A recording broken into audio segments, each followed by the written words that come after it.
अस्सलाम वालेकुम नाजरीन, मैं हूं आपका मेज़बान फयाज वलाना और आप देख रहे हैं फयाज वलाना ऑफिशियल यूट्यूब चैनल। नाजरीन, आज हम बात करेंगे कि इस्लामाबाद में हुकूमत साजी का मरहला तकरीबन मुकम्मल हुआ, लेकिन मुस्लिम लीग नून के मुंतखब सेनेटर मुशाहिद हुसैन सैयद साहब क्यों कह रहे हैं कि लूली लंगड़ी कोलिशन विल नॉट वर्क। उस पर बात करेंगे कि ये मलिक गुलाम मोहम्मद कौन है और प्याजों वाला किस्सा क्या है। फिर हम बात करेंगे कमिश्नर चट्टा को दोबारा एक नई तरीके से तैयार करके ट्रांसफॉर्म करके दोबारा कमिश्नर चट्टा को सामने लाए जाने की खबर है। फिर इस्लामाबाद में कोसार मार्केट में क्या हुआ ख्वाजा साद रफीक साहब के साथ, और ये ऐसा क्यों हो रहा है। फिर हम आज बात करेंगे कि मखसूस नशिस्तों के मामले में सुप्रीम कोर्ट में पीटीआई वाले जाने वाले हैं, तो वहां से उन्हें कुछ मिलने की उम्मीद है या नहीं है। फिर सेनेट में एक महाज खुल गया है chief election commissioner of Pakistan, और वहां कौन कौन से सेनेटर ने कहां तक बात पहुंचा दी है। फिर हम बात करेंगे ब्रिगेडियर अली खान साहब, जिन्होंने एक पिटीशन दायर की थी कि इस इलेक्शन में 2024 वाले इलेक्शन में धांधली हुई है और इसे कालदम करार दिया जाए। क्यों चीफ जस्टिस ऑफ पाकिस्तान बजिद हैं इस मामले को निपटाने में, और अब पीटीआई वालों के पास यहां से बेहतरी की सूरत क्या निकल सकती है और क्या नहीं निकल सकती। आखिर तक हमारे साथ रहिएगा, और अगर आपको पूरा व्लॉग देखने के बाद आपको महसूस हो कि हाँ वाकई हम एक न्यूट्रल जर्नलिस्ट के तौर पर आप तक वो खबर और तबसरा पहुंचाते हैं और आपके दिल की आवाज़ बयान करते हैं, तो फिर यकीनन आपको सब्सक्राइब की हम दरख्वास्त करेंगे। आप इसे सब्सक्राइब करें और कमेंट सेक्शन में बताएं और शेयर किया करें अपने दोस्तों के साथ, क्योंकि वी बिलीव कि a journalist must remain loyal to its citizens. हम कोशिश करते हैं कि हमारी हर खबर और तबसरे में लॉयल्टी टुवर्ड्स सिटीजन जाहिर हो, ना कि टुवर्ड्स पॉलिटिकल पार्टीज या पॉलिटिशियंस। सबसे पहले बात करते हैं कि इत्तेहाद बना इस्लामाबाद में। इस इत्तेहाद की कहानी समझने के लिए मुझे थोड़ा सा बैक जाना पड़ेगा। पंजाब से मेरा ताल्लुक है और पंजाब में, बल्कि पंजाब से भी ज़्यादा केपीके में मैंने महसूस किया कि किस्से कहानियाँ ज़्यादा होते हैं और किस्से कहानियों से बात समझने में आसानी होती है। बताते हैं कि भले वक्तों की बात है, पंजाब के एक कस्बे में एक आर्मी से रिटायर होकर एक सूबेदार साहब आए और उन्हें रिटायरमेंट के पैसे मिले, तो जाहिर है वो अच्छे कपड़े पहन के तो शहर जाते थे, और जब अपने गांव की तरफ उन बस जाती थी, ये उस दौर की बात है जब दिन में 2 या 3 ही बसें एक रूट पे चलती थी, तो लोग बाकायदा टाइम रख के उस पर बैठते थे। तो उस गांव के जो चौधरी थे, जाहिर है उन्हें पहले प्रोटोकॉल मिलता था उस बस में, उन्हें आगे वाली सीट पे बिठाया जाता था और बड़ा उनका रिस्पेक्ट होती थी। तो आगे वो चौधरी साहब जो पिंड के नंबरदार थे, चौधरी थे, तगड़े थे, वो बैठे हुए थे। इतनी देर में सूबेदार साहब आए। अब सूबेदार साहब ने भी नई नई पेंशन ली थी, अकड़े हुए कपड़े पहने हुए थे और वो खुश भी रखते थे ड्राइवर्स कंडक्टर सबको। तो उन्होंने कहा जी कि बच जाएं जी बच जाएं। सूबेदार साहब आ गए, तो उन्हें साथ जब आए तो जो आगे चौधरी पिंड का चौधरी बैठा हुआ था उसका नाम था मलिक गुलाम मोहम्मद। मलिक गुलाम मोहम्मद ने पीछे मुड़ के देखा कि ये कौन बंदा है कि जिसकी इस बस में मेरे अलावा भी किसी की रिस्पेक्ट हो रही है। तो वो जगह रखी गई, तो उन्होंने कहा जी नहीं इधर आए जी, आप इधर बैठे, सूबेदार साहब मेरे साथ बैठे। उन्होंने अपने साथ बिठा दिया, मजीद रिस्पेक्ट में इजाफा किया उनकी। अब वो साथ बैठ गए। अंदर से तो वो जो नंबरदार था, मलिक गुलाम मोहम्मद उसका नाम बताते हैं, उसको गुस्सा था कि ये क्यों रिस्पेक्ट इतनी इस बंदे को दी जा रही है, लेकिन पुराना स्टाइल था उसका। तो उसने कहा कि मेरे साथ बैठे, अब बातचीत हो रही है, हाँ जी आ गए हैं, ये वो पेंशन वगैरह, जी बिल्कुल पैसे तो मिले होंगे पेंशन से, बिल्कुल मिले। अब क्या इरादा है, क्या करना है, कोई कारोबार करना है? मैं सोच रहा हूँ कि कोई कारोबार कर लूँ। तो बातचीत करते कराते दूसरे दिन वो उसके घर भी चले गए सूबेदार साहब के पास, उनसे गपशप लगाई उन्होंने, और उसके बाद उन्हें कहा कि एक आइडिया है, अगर आप चाहें तो हम मिल के वो बिज़नेस कर सकते हैं।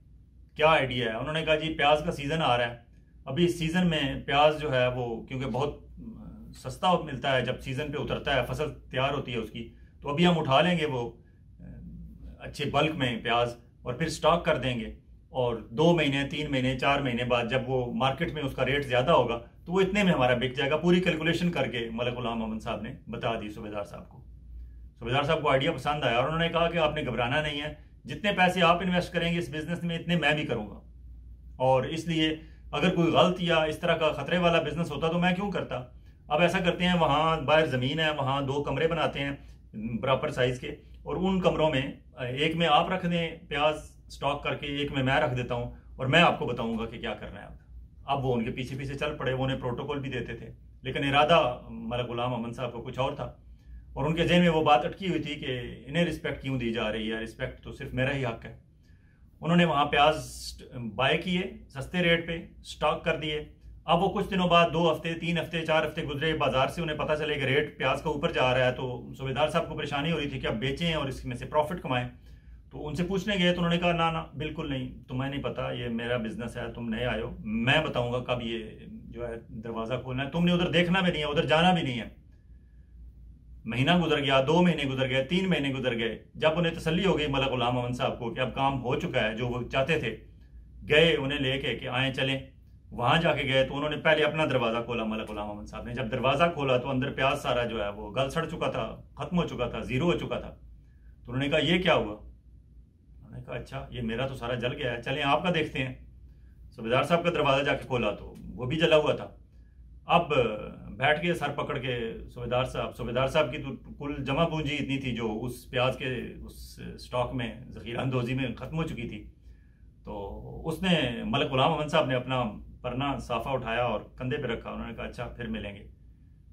अब वो वहाँ से उठ के चले गए। सूबेदार साहब की जमा पूंजी ख़त्म हो चुकी थी, लेकिन मलक गुलाम अमन तो उसकी अपने और भी प्रॉपर्टीज़ थी, लाइक और मुरब्बे थे, ज़मीनें थी और फसलें थी, वो वहाँ से उसने अपना मैनेज कर लिया लॉस, लेकिन इनका कबाड़ा कर दिया और अपना साथ कबाड़ा करवा के उनका कबाड़ा करवाया। ये जरदारी साहब वो मलक गुलाम अमन साहब हैं जिन्होंने मुस्लिम लीग नून के साथ इस वक्त इत्तेहाद बनाया है। और जब ये महसूस करेंगे कि मुस्लिम लीग नून का तकरीबन कबाड़ा हो चुका है, सारे आइनी ओहदे अपने पास, सदर, चेयरमैन सेनेट, ये वो जो उन्होंने लेने हैं वो ले चुके होंगे और अपने सारे मोरे अपनी जगह पे फिट कर चुके होंगे, और फिर अचानक एक दिन बताएंगे उन्हें कि आए दरवाज़ा खोल के देखते हैं हुआ क्या।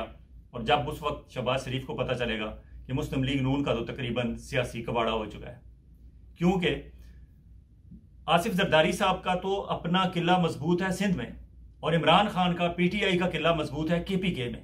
लेकिन इन दोनों सूबों में, इन दोनों पॉलिटिकल पार्टीज का जिस तरह किला मजबूत है, पंजाब में और मरकज में मुस्लिम लीग नून की हुकूमत होने के बावजूद उनका किला इस तरह मजबूत नहीं है। और बलोचिस्तान कभी किसी का नहीं रहा था, वो इसी तरह स्विंग प्रोविंस है, उसमें चेंज होती रहती है हुकूमत। इस वक्त पीपल्स पार्टी की होगी, तो पीपल्स पार्टी तो एक स्टेप आगे गई, सिंध से आगे बलोचिस्तान चली गई।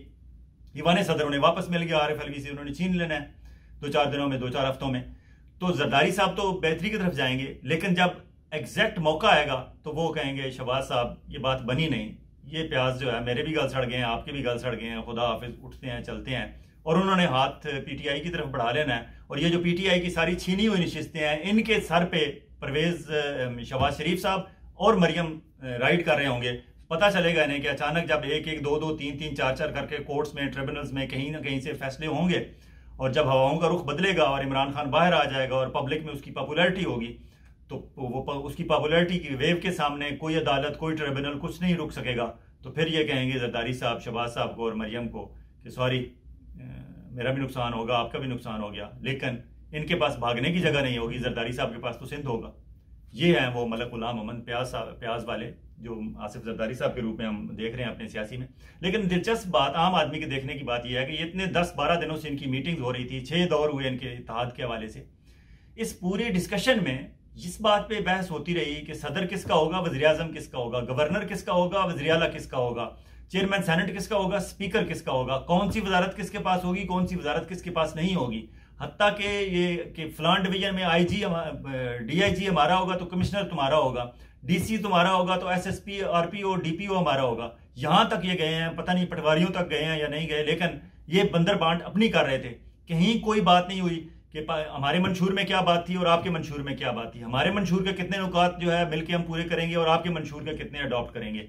और पाकिस्तान के अवाम को रिलीफ देने के लिए हम पीपल्स पार्टी क्या चाहती है और नून लीग क्या चाहती है, ऐसा कोई एक दूसरे से उन्होंने मुतालबा नहीं मनवाया। सिर्फ अपनी पेट, अपनी जेब, अपने नाक से और अपने पेट से आगे इन्होंने नहीं देखा। ये कौम को बात जहन में रखनी चाहिए। आगे आते हैं कि इस इत्तेहाद का मुस्तकबिल क्या होगा। उसमें बाहर की दुनिया के तबसरे वो अपनी जगह, लेकिन मशाहिद हुसैन सैयद साहब ने बड़ा मैर बुखारी के प्रोग्राम में उन्होंने बहुत वाजे कह दिया। उन्होंने कहा लूली लंगड़ी कोलेशन विल नॉट वर्क। उन्होंने कहा ये लूली लंगड़ी हुकूमत नहीं, ये लूला लंगड़ा इत्तेहाद भी नहीं चलेगा ज़्यादा अरसा, और ऐसा ही होना है। सारे तज्जियाकार यही कह रहे हैं कि ज़्यादा अरसा ये चलने वाला नहीं। ये सिर्फ इस वक्त मजबूरी की शादी उनसे कराई जा रही है, ज़बरदस्ती की शादी कराई जा रही है। अभी थोड़ी देर पहले मैंने शाहीन सबाई साहब के साथ एक व्लॉग किया है, उसमें शाहीन सबाई साहब का भी कहना यही है कि ये ज़बरदस्ती की शादी है और ज़बरदस्ती की शादी कभी कामयाब नहीं हुई और ज़्यादा अरसा कभी नहीं चली। कब ख़त्म होती है, आज ख़त्म होती है या कल होती है, लेकिन इसने अल्टीमेटली इस शादी ने ख़त्म होना है। और फिर कायद जो हैं पाकिस्तान मुस्लिम लीग के नवाज शरीफ साहब, वो मरी में जाके नाराज होकर बैठे हुए हैं। सुना है कि जरदारी साहब जाके उन्हें मनाएंगे, लेकिन उन्होंने मानना नहीं है। और एक नजरिया ये भी है कि शायद वो इस तरह जानबूझ के करते हैं। आपको याद होगा जब वो लंदन में बैठे हुए थे, और कायद तो वही हैं मुस्लिम लीग नून के सरबराह और रहबर और रहनुमा, सब कुछ वही हैं, तो वो वहाँ अक्सर हुकूमत पाकिस्तान को मतलूब थे, लेकिन वो हुकूमत पाकिस्तान को वहाँ तलब करते थे अपने पास एवन फील्ड अपार्टमेंट्स में। शहबाज शरीफ साहब उनके पास जाते थे और पूरी कैबिनेट लेके जाते थे। और आपको याद होगा कि दफ़ा पेट्रोल की कीमतें इन्होंने बहुत ज़्यादा बढ़ाई थी, तो उस वक्त खबर इन्होंने मुस्लिम लीग नून वालों ने ये चलवाई थी कि जब उनके सामने पेट्रोल की कीमतें रखी गई तो नवाज शरीफ साहब को सख्त उनके चेहरे पे गुस्से के आसार आए और ये वो, और फिर वो उठ के चले गए मीटिंग से। अवाम के साथ हमदर्दी उनकी इतनी है कि उन्हें अच्छा नहीं लगा कि पेट्रोल की कीमतें बढ़ाई जाएं, पब्लिक उससे इफेक्ट होगी, लोगों की ज़िंदगी मुश्किल होगी। बोले नहीं, रोका नहीं, उठ के चले गए। ये सिर्फ एक ड्रामेबाजी करते हैं। अब भी ये ड्रामेबाजी कर रहे हैं कि आप जो कर रहे हैं करें, मैं साइड पे हो जाता हूं। कल तक ये जब बैकआउट जो बैकलैश होगा इस सारे हुकूमती इत्तेहाद का, जब महंगाई होगी, कीमतें बढ़ाएंगे, चीज़ें मसले मसाइल होंगे IMF में, जब दलदल में ये गवर्नमेंट फंसेगी, तो फिर नवाज शरीफ साहब गुड कॉप बन के सामने आ जाएंगे, कहेंगे मैंने तो इन्हें रोका था, मैंने तो मना किया था, मैं तो था ही नहीं इन मुज़ाकरात में, मैंने तो इन्हें रोका था, अब मैं आ गया हूँ, मुझे वोट दें। और दोबारा फिर ये वोट लेने के लिए दोबारा आ जाएंगे, क्योंकि वो इनके पोस्टर बॉय हैं मुस्लिम लीग नून के। लेकिन शायद अब वो वक्त गुजर चुका है। अब अगर पोस्टर बॉय मुस्लिम लीग नून में या पोस्टर गर्ल कोई है तो वो मरियम है। अब डिपेंड करता है कि मरियम पंजाब में किस तरह हुकूमत करती हैं, किस तरह चलाती हैं। लेकिन मरियम को फिल वक्त धड़ाधड़ उनके साथ लोग शामिल भी हो रहे हैं और उनका एहतमाम भी किया जा रहा है और उनको खुश भी किया जा रहा है। पता नहीं वो किसी लंदन प्लान, किसी पुराने एग्रीमेंट, किसी का नतीजा है। लेकिन उनको अंदाज़ा इस बात का नहीं है कि ये जितनी छीनी हुई सीटें हैं मुस्लिम लीग पाकिस्तान तहरीक इंसाफ की, ये किसी वक्त भी आपके हाथ से जा सकती हैं। और फिर आमिर इलियास राणा साहब की खबर है, और आमिर इलियास राणा की खबर, नजरिया आमिर इलियास राणा साहब का कुछ भी हो, लेकिन आमिर की खबर डिनाई नहीं आप कर सकते। आमिर की खबर अथेंटिक होती है। कल शाम तक ये खबर थी कि पाकिस्तान भर से election tribunal, chief election commission of Pakistan को तमाम हाई कोर्ट्स ने अपने जजेस की लिस्ट दे दी है, लेकिन पंजाब से जजेस की लिस्ट आ नहीं रही थी। 9 जज मांगे थे राजा सिकंदर सुल्तान साहब ने पंजाब हाई कोर्ट से। पंजाब हाई कोर्ट के पास दस्तयाब नहीं थे, या उनके जजेस इस गंद में पढ़ने के लिए तैयार नहीं थे, इलेक्शन ट्रिब्यूनल्स के केसेस सुनने के लिए तैयार नहीं थे। कल शाम तक वो लिस्ट नहीं दी थी, लेकिन रात गए आमिर इलियास राणा ने एक टेलीविजन प्रोग्राम में इतराफ़ किया कि लिस्ट आ गई है, जजेस ट्रिब्यूनल बन गए हैं और कल सुबह अनाउंस हो जाएंगे। तो आमिर की खबर ठीक होगी, ट्रिब्यूनल बन जाएंगे। लेकिन देखना ही होगा कि वो कौन से 9 जज आए हैं जिन्होंने हिम्मत की है। यकीनन वो मंजूर नज़र होंगे मुस्लिम लीग नून के और chief election commissioner Sikandar Sultan Raja साहब के, और उनका दिल गुर्दा भी इतना मजबूत होगा कि वो इस तरह फॉर्म 45 और 47 को सामने रख के फिर फैसले भी कर सकेंगे या फैसलों को लटका सकेंगे। आपको याद होगा कि इलेक्शन ट्रिब्यूनल में केस जाएं तो ऐसे ही होता है जैसे पाकिस्तान में फेडरल सर्विसेज ट्रिब्यूनल में केस होते हैं कि लोग 30-30, 35-35, 40-40 साल सर्विस करके निकल जाते हैं, उनके केसेस के फैसले नहीं होते। एग्जैक्टली इलेक्शन ट्रिब्यूनल में भी यही होता है। शेख वकास अकरम जंग से MNA हैं, 5 साल उनका टेन्योर गुजर गया, उनका फैसला नहीं हुआ। ख्वाजा साद रफीक साहब 5 साल मेंबर कौमी असम्बली रह के चले गए, उनके खिलाफ इलेक्शन ट्रिब्यूनल में केस था, वो फैसला नहीं हुआ। कासम सूरी PTI वाले 3.5 पौने 4 साल डिप्टी स्पीकर कौमी असम्बली रह के गए, उनका केस था इलेक्शन ट्रिब्यूनल में, उनके खिलाफ उनके मुखालिफ उम्मीदवार ने किया हुआ था, उसका फैसला नहीं हुआ। तो मुस्लिम लीग नून इसी दौर पे है कि एक दफा नोटिफिकेशन करा लें जल्दी जल्दी और उसके बाद इलेक्शन ट्रिब्यूनल में केसेस लग जाएंगे, फिर PTI वाले फिरते रहे अपने फॉर्म 45 और 47 लेके। कौन सुनेगा इनका? हम अपना हुकूमत इंजॉय करेंगे और हमारे लोग MNA होंगे और वो तनख्वाहें लेंगे सरकार से, पता नहीं वो हलाल की होंगी या हराम की होंगी, लेकिन वो लेने का इरादा रखते हैं। लेकिन कुछ जस्टिस, जिस तरह जस्टिस बाबर सत्तार ने कल ऑर्डर किया कि DC इरफान मेमन को जहां भी हैं उन्हें अरेस्ट करके पेश किया जाए मेरे सामने, इस तरह के कुछ जज साहबान सख्त एक्शन लें तो ये सीटें इनके हाथ से जा भी सकती हैं। For example Islamabad high court से जस्टिस अरबाब ताहिर और जस्टिस गुल हसन औरंगजेब साहब ने कल जो ऑर्डर किया है इस्लामाबाद की तीनों सीट्स का कि नोटिफिकेशन रोक दिया जाए, अगर कर दिया है तो उसे मनसूख किया जाए। अगर इस तरह के सख्त अहकामात बाकी सीटों पे भी आ गए, फॉर एग्जाम्पल इस्लामाबाद की 3 सीटें क्लियर कट फॉर्म 45 और 47 सामने रखे जाएं तो ये PTI को वापस मिलती हैं। कराची की 16 सीटें और एक हैदराबाद की सीट, कराची की 15 सीटें और एक हैदराबाद की सीट, 16 सीटें वो PTI को क्लियर कट फॉर्म 45 और 47 से वापस मिलती हैं। पिंडी डिवीजन की 13 सीटें, 13 में से 12 क्लियर कट मिलती हैं PTI वालों को। इस तरह 12 + 3 15 और 16 कराची वाली तकरीबन 30-32 सीटें तो सिर्फ ये बन जाती हैं। बाकी पंजाब की तो अलग कहानी है, वो अलग किस्सा है। फॉर एग्जांपल सियालकोट की और लाहौर की सीटें हैं कुछ। तो इस तरह के अगर एक 2 करके जजेस साहबान ने इस तरह के सख्त अहकामात ऑर्डर देने शुरू कर दिए कि अगर नोटिफिकेशन हो भी गया तो उसे कैंसिल कर दिया जाए, और उसका फौरी फैसला किया जाए और फॉर्म 45 और 47 को सामने रख के किया जाए तो ये सीटें वापस भी जा सकती हैं। और जहां तक बात है कि अगर हुकूमत इतनी मजबूत नहीं है, और बाहर दुनिया को भी हम क्या बताएंगे कि एक बंदा जिसके पास 50-55 सीटें हैं कौमी असम्बली की, वो सदर पाकिस्तान बन रहा है, और दूसरा बंदा जिसके पास 65-70 या 75 सीटें हैं कौमी असम्बली की, वो वज़ीर आज़म पाकिस्तान बन रहा है, और तीसरा बंदा जिसके पास 100-110 सीटें हैं कौमी असम्बली की, वो अडयाला जेल में कैदी नंबर 804 है। ये दुनिया को बताएंगे हम, तो क्या क्रेडिबिलिटी होगी हमारी? वो कहेंगे ये कैसी दुनिया है कि जिसमें सबसे ज्यादा सीटें जीतने वाला जेल में है और सबसे कम सीटें लेने वाला तीसरे नंबर पर आने वाला सदर पाकिस्तान है, supreme commander of Pakistan armed forces है। दूसरी तरफ ब्रिगेडियर रिटायर्ड अली खान साहब ने, जो कल भी मैंने वजाहत की थी उसकी कि उनके एक अजीज का मुझे मैसेज आया, ब्रिगेडियर अली खान साहब की टेलीफोन पर सदीक जान से बात हुई। सदीक जान ने अपने व्लॉग में उसका जिक्र किया है और उन्होंने कहा है कि मैंने 12 फरवरी को दरख्वास्त अपने तौर पर दी थी, मैंने किसी से मशवरा नहीं किया था। शाम को मैं घर आया तो बच्चों को और अपनी फैमिली को बताया तो मेरे बेटे ने कहा कि बाबा आप गलत कर रहे हैं, आप विदाउट एनी प्रिपरेशन, बगैर किसी वकील की हेल्प के आपने खुद ही एप्लीकेशन लिखी और दे दी और सुप्रीम कोर्ट ने आपकी एप्लीकेशन ले भी ली, आप पीटीआई का केस उल्टा खराब करेंगे, क्योंकि बहुत बड़ी धांधली हुई है पीटीआई के साथ, बहुत बड़ी ज्यादती हुई है, और आप बगैर तैयारी के केस लड़ेंगे तो सारा पीटीआई का केस खराब कर देंगे और जस्टिस काजी फायज ईसा साहब उस पर स्टैंप लगा देंगे सिलेक्शन पे, तो फिर पीटीआई वाले भी कोर्ट में नहीं जा सकें। आपने ये गलत किया है, आप अपनी दरख्वास्त वापस लें। ब्रिगेडियर रिटायर्ड अली खान साहब का कहना यह है कि मैंने 6:12 पे शाम को ईमेल कर दी थी उसी दिन 12 फरवरी को ही कि मैं अपनी दरख्वास्त वापस लेना चाहता हूं, और सुबह 13 फरवरी को जाके मैंने दरख्वास्त वापस भी ले ली। लेकिन अब काजी फायज ईसा साहब बजिद हैं कि वो ब्रिगेडियर अली साहब को तलब कर रहे हैं, और SHO को उन्होंने कहा है कि उन्हें जहां भी हैं, और फिर वजारत दिफा के जरिए, क्योंकि वो रिटायर्ड ब्रिगेडियर हैं, तो उन्होंने कहा शायद वजारत दिफा का कोई रब्ता हो उनके साथ, उनके पास कोई सीक्रेट टेलीफोन नंबर या सीक्रेट ईमेल हो उनकी, और उनके पास कोई तरीका हो बंदे को तलब करने का, तो उन्हें कहा है वजारत दिफा को कि अपने रिटायर्ड ब्रिगेडियर अली खान साहब को मेरे पास मेरी अदालत में पेश किया जाए। काजी फायज ईसा साहब इंटरेस्टेड हैं इस केस को चलाने में कि वाकई इस इलेक्शन में धांधली हुई है।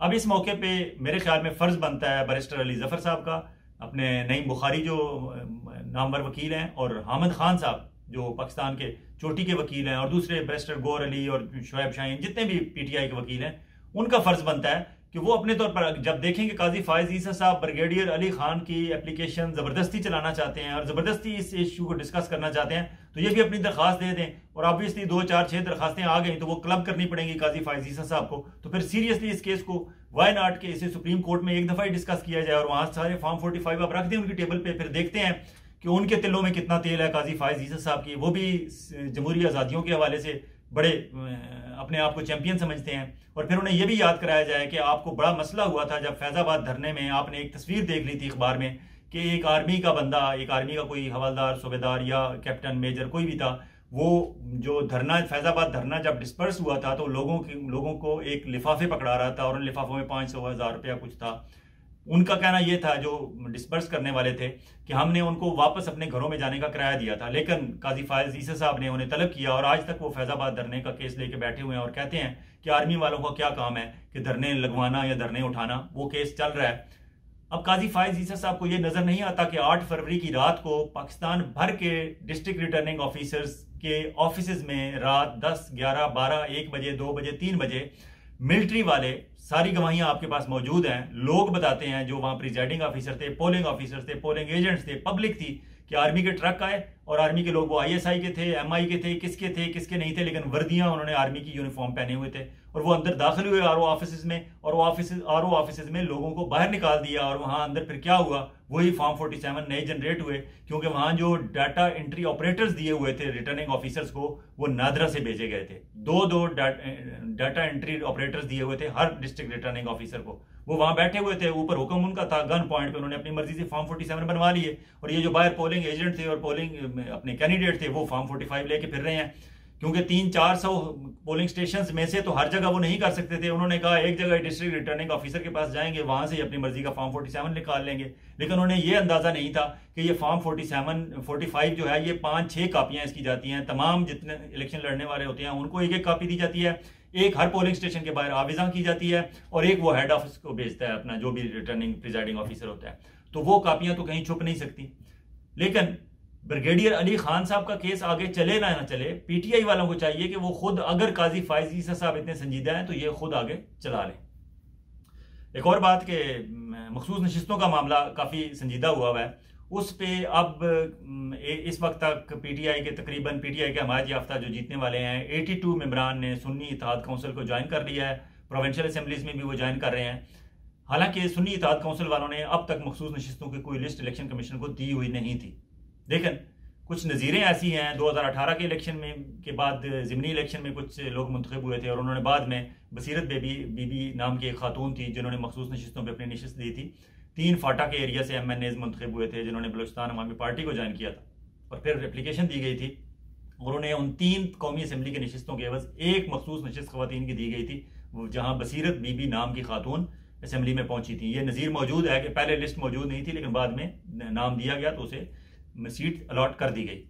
इसी तरह सुप्रीम कोर्ट में जब केस हो रहा था बल्ले के निशान वाला, तो उस वक्त बैरिस्टर गौहर अली खान ने कहा था कि तकरीबन हमारे पूरे बैरिस्टर अली जफर ने कहा था कि हमारे पूरे मुल्क में 227 मखसूस नशिस्तें हैं, आप हमारा उन मखसूस नशिस्तों पे हमारा हक जो है वो उससे हमें महरूम कर रहे हैं। तो उस वक्त काजी फायज ईसा साहब ने कहा था कि अगर आप इलेक्शन जीत के आ गए तो फिर हमारे पास आ जाइएगा, फिर हम आपकी इस दरखास्त को कंसिडर कर लेंगे। अब पीटीआई वालों को उम्मीद है और वो कल उस एप्लीकेशन भी सुप्रीम कोर्ट में जा भी रहे हैं कि हमें मखसूस नशिस्तें दी जाएं और रोका जाए इलेक्शन कमीशन को कि हमारे लोगों को काउंट किए बगैर ये दूसरों को अलाट ना की जाएं। अगर मखसूस नशिस्तें मिल जाती हैं तो एक अंदाजा है 121 से 122 सीटें पीटीआई की इस वक्त हो जाएंगी, जबकि धांधली वाले केसेस अभी अलग हैं, वो अलग फैसले होने हैं। कुछ हल्कों की इस्लामाबाद में इलेक्शन ट्रिब्यूनल में केसेस की हियरिंग हो चुकी है, फैसला महफूज हो गया, या ज़मीर के हल्के का 2-4 और हल्कों का कल परसों तक शायद उनका फैसला आ जाए बाहर। लेकिन अगर इलेक्शन कमीशन ऑफ पाकिस्तान से उन्हें इंसाफ ना मिला या ज़मीर को और दूसरे मुतासरीन को, तो वो यकीनन फिर आगे जाएंगे आला अदालतों में, कहीं ना कहीं तो उनकी सुनवाई होगी, लेकिन ये फॉर्म 45 उनका पीछा करते रहेंगे शहबाज शरीफ साहब का और उनके इत्तेहाद का। एक और बड़ी डेवलपमेंट हुई है supreme court of senate of Pakistan में। सेनेट ऑफ पाकिस्तान में कल अचानक ओन अब्बास पब्बी जो तकरीबन 9 महीने अंडरग्राउंड रहे हैं वहां आए हैं। इससे पहले वो स्टेटमेंट भी दे चुके थे इमरान खान के खिलाफ और 9 मई की मजम्मत कर चुके थे और पीटीआई के खिलाफ। उसके बाद उन्हें कुछ सुख का सांस दिया गया, लेकिन वो ज़हनी तौर पर वो बताते हैं, उन्होंने बहुत धुआंधार तकरीर किया और ज़हनी तौर पर वो बताते हैं कि मैं इंटरव्यू देने के बावजूद, डिसओन करने के बावजूद मैं अजीब ज़हनी कोफ में मुब्तला रहा।